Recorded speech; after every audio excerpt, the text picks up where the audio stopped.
It's another edition of the TwinSpires Jury. I'm Ashley Anderson here with James Scully and Darin Zoccali. We're going to talk our best bets and fades of the week at Churchill Downs. It's opening weekend of the September meet.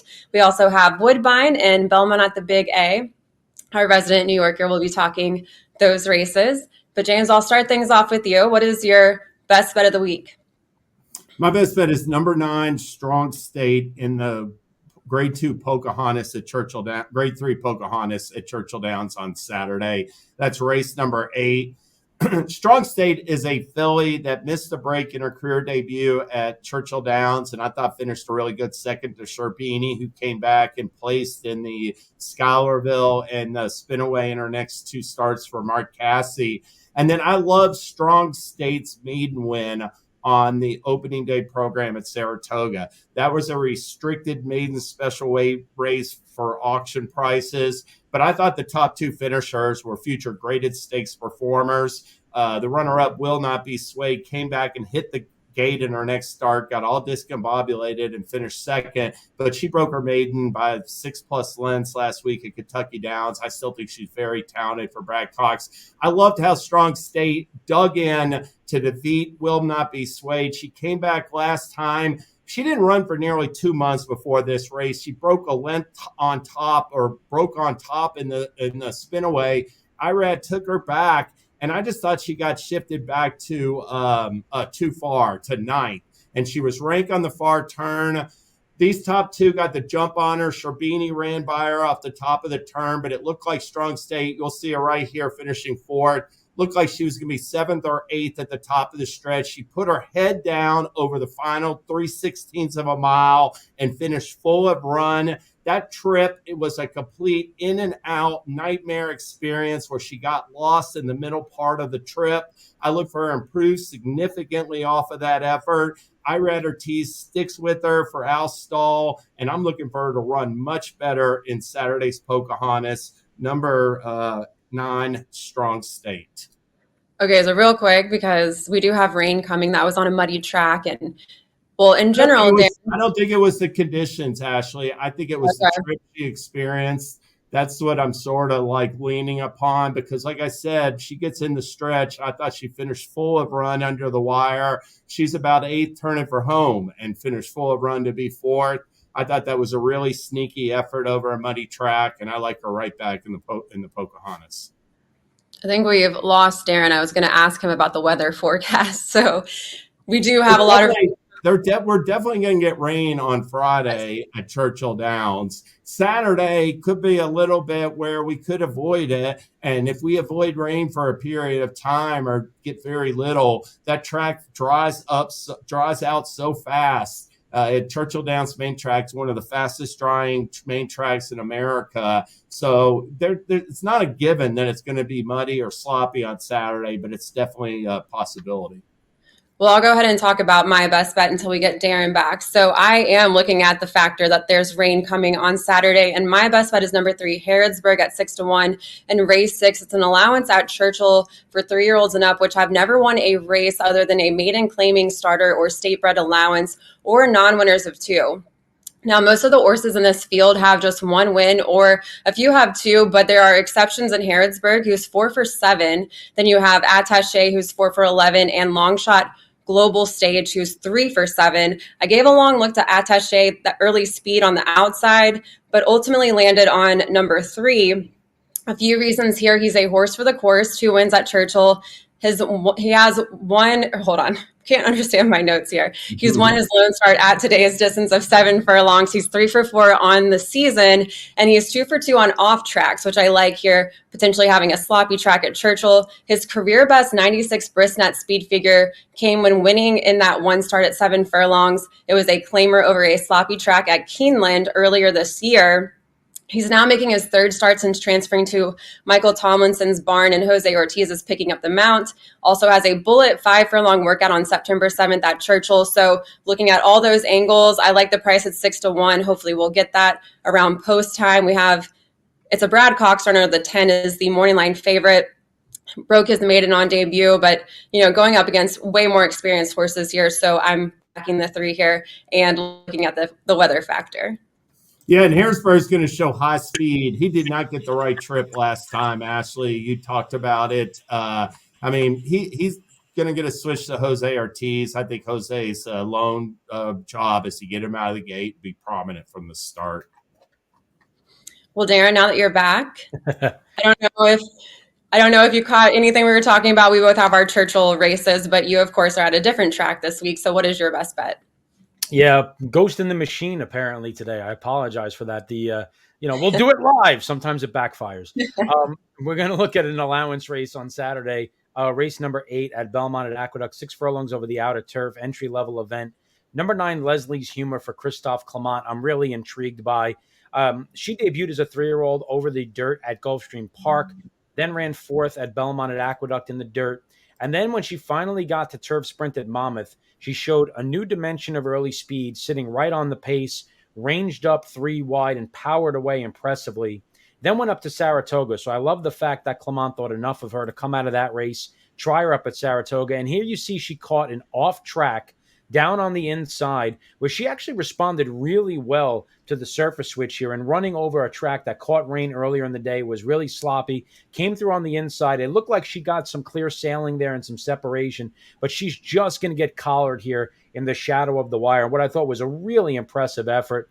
She has good turf action. She's going back to the turf here. I love the fact that she's drawn to the outside, and she's just an improving sort. I mean, the fact that she's shown versatility, the ability to have anything thrown at her, run like that over a sloppy track. You take a look at the morning line favorite, In Our Time, is coming out of one of those starter optional claimers. I know it's an impressive victory, but I think that the 9 Leslie's Humor has been running against better in the last couple of starts, and I'm going to look for her to take another step forward as she's a developing sort for Christophe Clement, and we know that Clement tends to get these fillies better with age. So Leslie's Humor at 5-1 will be our best bet, guys. Yeah, this is a tough race. And before you disappeared, I was going to ask you weather forecast since you're Doppler, Darin. I know we have a lot of rain coming here in Louisville, but up in New York, I think it's a little bit better, right? Yeah, we haven't had any significant rainfall here in quite a while. My turf course next to my house would be proof of that. But we don't have any rain scheduled over the weekend. It's going to be pretty warm as well in the 80s. So I would expect the turf to be extremely firm, even with the return to races. The good news is they haven't run over this turf course in quite a while, so it'll be real fresh. We'll have to see where they put the rails out. There are some European runners, and we'll talk about one of them being my fade, and the fact how the surface and the state of the turf course is going to be a part of that conversation. But fast and firm, very firm at Aqueduct this weekend. Well, let's just stick with you, Darin, for the fade and stick with Belmont at the Big A before we switch back over to Churchill. So talk about your fade. Good idea, because we never know when my computer is just going to go wild again. Race number 10 on this card is the Jockey Club Oaks Invitational, Grade 3, going a mile and 3/8.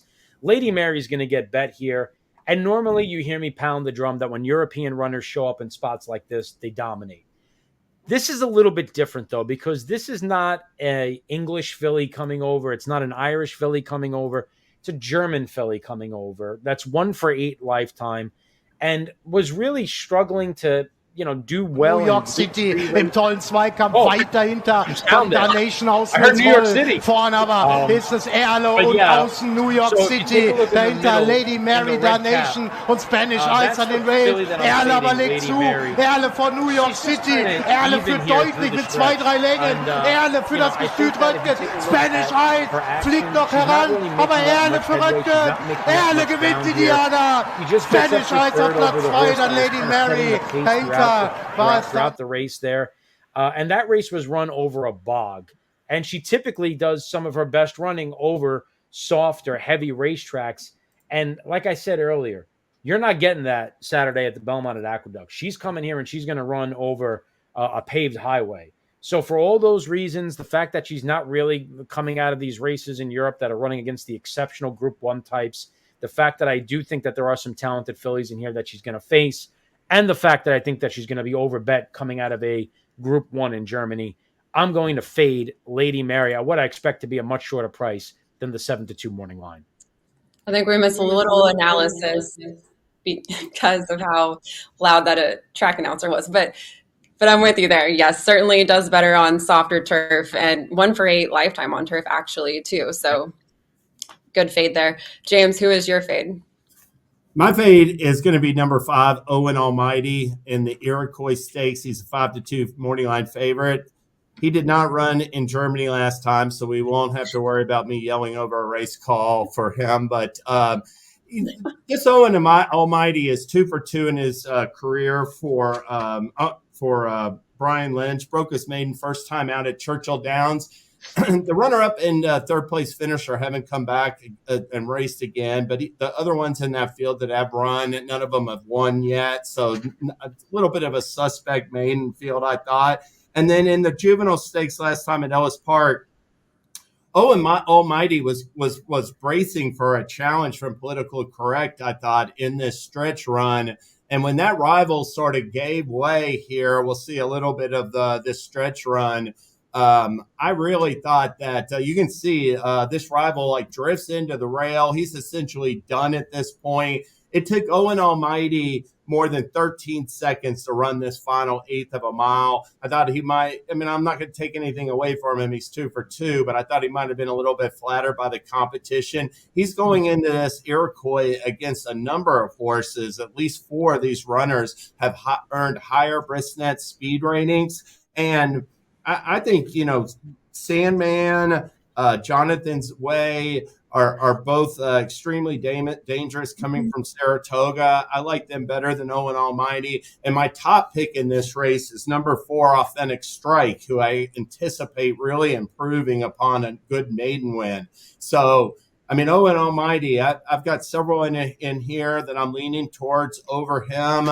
I'm a little bit suspect of the quality of competition and how fast he's run so far, and I'm willing to take him on at a short price in Saturday's Iroquois.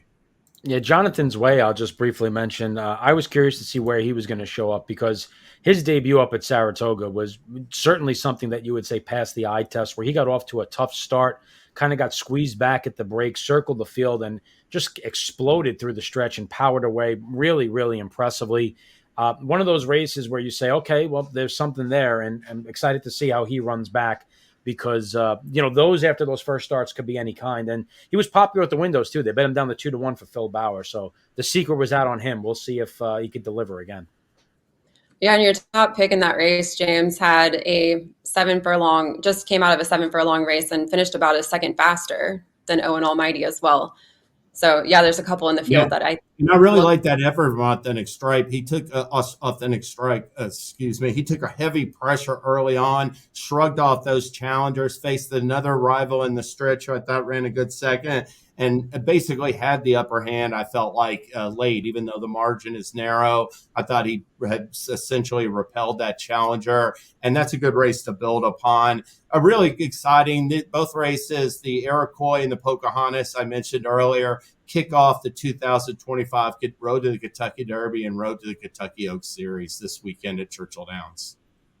And I'll take it back over to that Oaks prep. You already gave out your pick in that race, and I'll talk about the lukewarm morning line favorite, number 12 Stilettos at 4-1. An upstart filly who absolutely dominated on debut, winning by 16 lengths in a 5 furlong sprint at Lone Star against 7 rivals, then moved up in class, won a 7 furlong in the Debutante Stakes and won by 1.5 lengths, beating a next out winner at Ellis on August 11th, but her speed figures are lighter than some of her rivals. She earned an 89 on debut and then just an 82 last out. She's an early pace setter for Brett Calhoun, and she's wired the field in both of her starts, but I'm looking at some of the speeds signed on, some of them have faster fractions in their recent starts, and I just think she's going to have trouble getting that early lead here. Looking at her mud pedigree, too, if we have a sloppy track, I don't know if this horse is going to be built for the mud. I actually prefer number 13, Kimchi Cat, at 9-2 to her outside.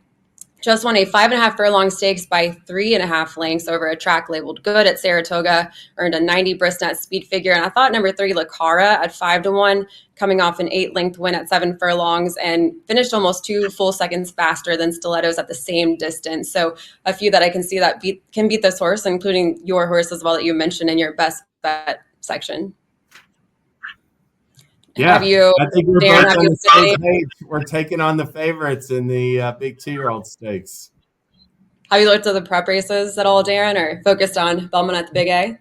No, I've looked at them. I had a feeling that you guys were going to focus a lot on the Churchill card, so I wanted to kind of zig when you guys zagged a little bit. But yeah, I thought they were very competitive races. Stilettos is a horse that, with the outside draw for Brett Calhoun, she obviously exploded with that 16th late victory. Couldn't have been more impressive. I do respect the way that she kind of battled in her second start.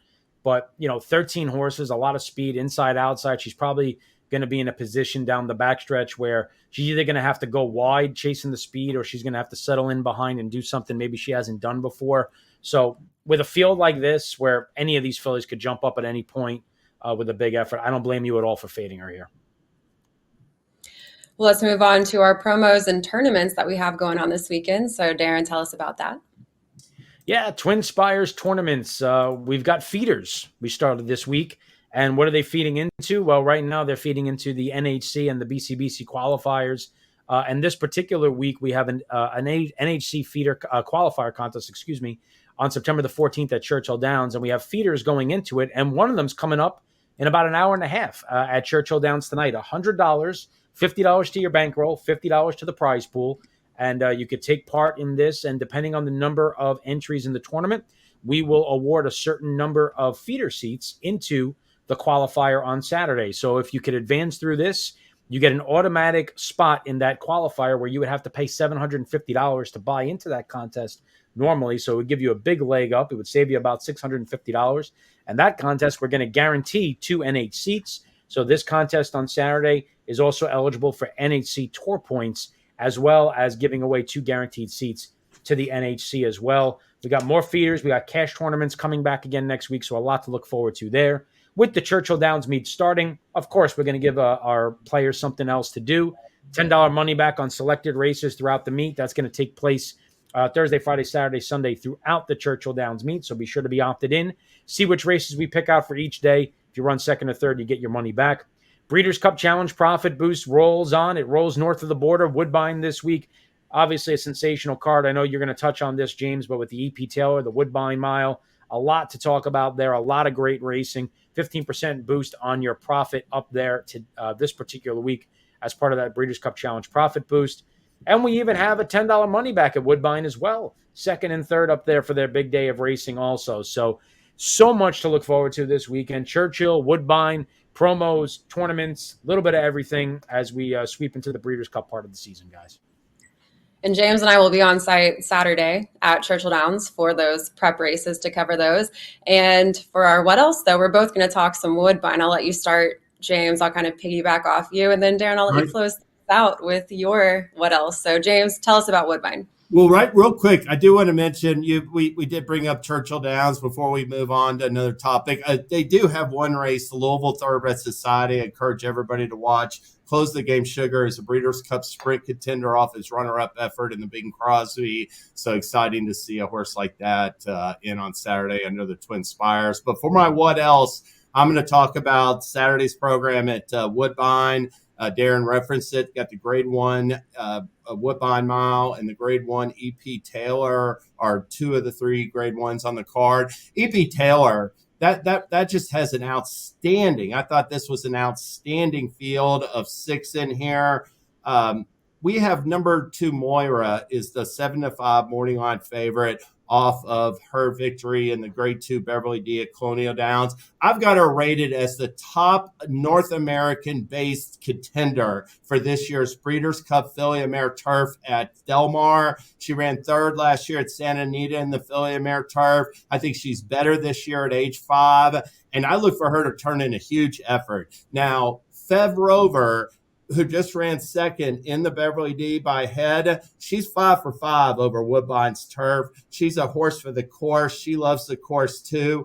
I am more than willing to take on Cinderella's Dream and everybody else in this field. I got it 2-3, and I'm going to be betting that straight exact in E.P. Taylor. Looking at the Woodbine Mile, this is a race where Godolphin is looking to win this race for the 3rd consecutive year with a different horse following the success of Modern Games and Master of the Seas the last 2 years. Godolphin and Charlie Appleby have number 2 Naval Power favored at even money on the morning line. Naval Power was a 2-year-old back in 2022 who ran 5 times that year. Over the last 17 months, he's run 3 times. I thought his win going 1 1/8 in Dubai earlier this year came over a suspect group. I thought in the Maker's Mark Miles, somebody had to be second to an ultra impressive Master of the Seas that day. And I did not come away from the Old Forester Turf Classic at Churchill Downs real enthused with Naval Power moving forward. I still had to see more, is what I'm saying.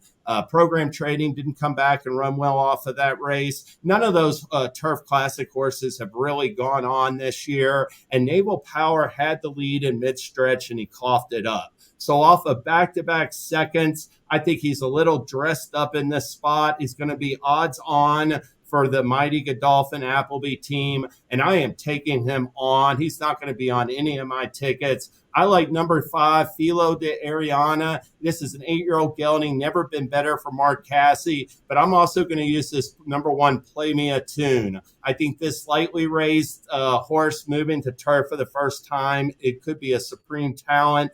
I really like him, in a sense, trying the turf in this spot at expected long odds. So that's my take on those Woodbine races. I know you've got more to say as well, Ashley.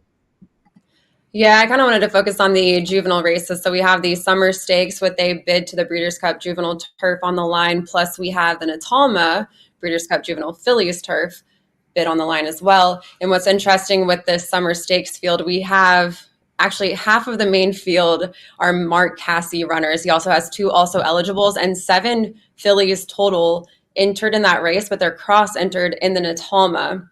His best chances on the morning line actually are both 10-1, number 3 Vixen, and then we have number 4 Winterberry, who probably will show up in the Natalma instead. But the morning line favorite in the summer is number 9 Al Qudra, a no name ever colt, coming off a 2 1/4 length win in the 7 furlong Pat Ettery Stakes at Ascot. And as you mentioned, Charlie Appleby, William Buick, they won previously with Modern Games in the Breeders' Cup Juvenile Fillies, Breeders' Cup Juvenile Turf and the Woodbine Mile. But Charlie Appleby also has won 2 of the last 3 editions of the Summer Stakes. So I think that race, I mean, looking at the class of Al Qudra, that's a really tough horse in that field. As far as the fillies race, I'm not quite sure which angle I'm going to go, but very interesting to see how many runners Mark Casse has brought to both of these stakes races, but how many of them actually end up in the Natalma instead. I'm very interested to see how that plays out. And we saw Mark Casse win maiden races at Churchill during the May, June, the spring meet. He won like at least 4 or 5 baby maiden races at Saratoga. He is absolutely loaded with the 2-year-olds. And so no surprise to see him like be represented in a really strong fashion in those stakes on Saturday, Darin. Yeah, no question. I mean, the card at Woodbine, sensational. Cassie's loaded. Going to be interesting to see where these different horses go. A lot of horses cross-enter, but I agree, especially about the EP Taylor. It's a select field of 6, but you couldn't get a better field there. And definitely looking forward to seeing Moira and Fevrover square off one more time. For me, a race that I want to talk about is one that probably doesn't get too much attention this weekend, but it's worth talking about. The Super Derby returns at Louisiana Downs, a race that came back last year after a 4-year hiatus. And you talk about a race that's rich in history, and you go back and you look at some of the horses that have won this race. Temperance Hill won the first Super Derby. He was a Belmont Stakes winner. You talk about Gate Dancer, a Preakness winner. Creme Fraiche was a Belmont Stakes winner. Ali Sheba, of course, we don't have to talk about his laurels, a Hall of Famer. Sunday Silence and Tisnow both used this race to propel them to wins in the Breeders' Cup Classic. You got horses in there like Mekki, Deputy Commander, just tremendous horses have won this race, and they're trying to get it back to where it once was. Maybe this race doesn't have the best 3-year-olds, but it's a really good betting race. They got a field of 11. And the horse that I thought was really interesting was Cornishman, who's a horse that we talked about early on in the season as a possible horse going onto the Triple Crown Trail based on some of his initial starts as a 3-year-old. He ran second, beating a length coming from far back in the debut. Then he got beat by Antiquarian, who was a nice horse that we liked, who went on to be a bit of a stakes runner.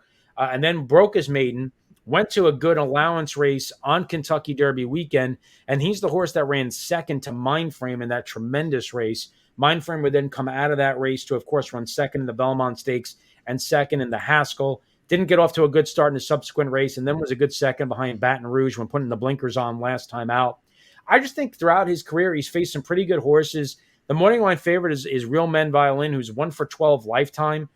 He's coming out of the St. Louis Derby and the Indiana Derby, but not exactly running against a who's who of the 3-year-olds. And maybe Cornishman has been a bit disappointing, but I think he's found the spot that maybe he could take a step forward. Brad Cox at 6-1 at Louisiana Downs with the 3-year-old is an inviting proposition. So looking forward to seeing this edition of the Super Derby. Hopefully it's won by a good one, and hopefully we see more editions of the Super Derby and can see it get back to the previous level, because it was a great race back in the day, to say the least. Yeah, Cornishman was in my stable alerts for a while. I really like that horse. Thought it was going to be a lot better than it has panned out to be so far. But also James Awesome Ruda is in this field. We saw at Colonial just beating a nose in that 1 mile stakes race. I thought looked pretty good that day, but stretching out a little bit farther here. So good price. I agree, though, with what Darin said. I mean, this is a tradition-rich race, and if he can get back some prestige, I'm all for it. All right, that's all the time we have today for the TwinSpires Jury. James, I will see you in Louisville at Churchill Downs on Saturday. Darin, enjoy New York, and we'll be back next week.